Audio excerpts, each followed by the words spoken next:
Энэ ургамлын хүрээлэнг анх барьж байгуулах үед маш хэцүү байсан. Эргэн тойрон бүр элсэн цүл байж ямар ч ургамал гэж байгаагүй. Жижигнийхаа цохойсон ч элсэн шуурган дайрагдаад юучгүй олчигдаг байсан.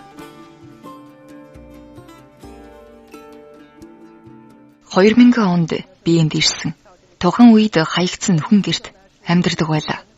Зүгээр л газар доогуур нөх ухаад дээвэр хийсэн төдий болохоор хүчтэй шорон шуураг дэгдвэл шорон дээврийн цоорхойгоор доош онгоожоод аяганд ордог байсан.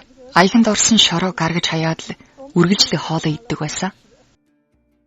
Тухайн үед бол элсэн цүлд дасан зогтсон хужирлах хөрс ганд тэсвэртэй ургамлыг шилж гарган тархих их л хичээдэг байлаа.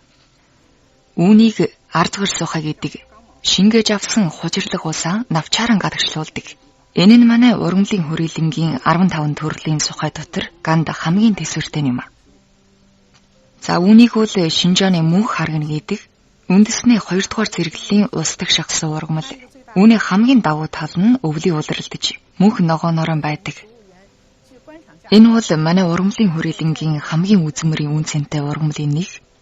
Жил бүрийн 5 дугаар сард цэцгэлдэг. Үүнийг хятад эмд ашигладаг бөгөөд цус нөхөх үйлдэлтэй байдаг. Навч нь өөрөө зүү хэлбэртэй байдгаас ууршилтыг багасгахад ашигтай байдаг. Энэ бол хөх ногоон бодрыг. Бид үүнийг хүнсний ногооны оронд иддэг. Үүний дотор уулагдж буй элемент нь хөх ногоон замгаас өндөр байдаг бөгөөд шим хижээл маш сайтай байдаг.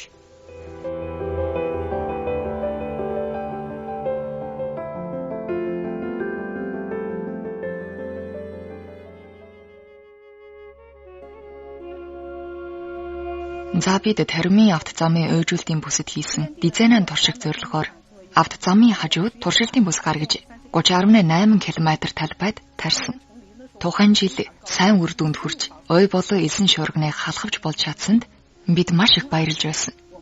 За тэгээд 2002 онд бид 500 гаруй километр урт сүлжилтэд сэргийлэх ойжуулалтын ажлаа эхлүүлж байсан.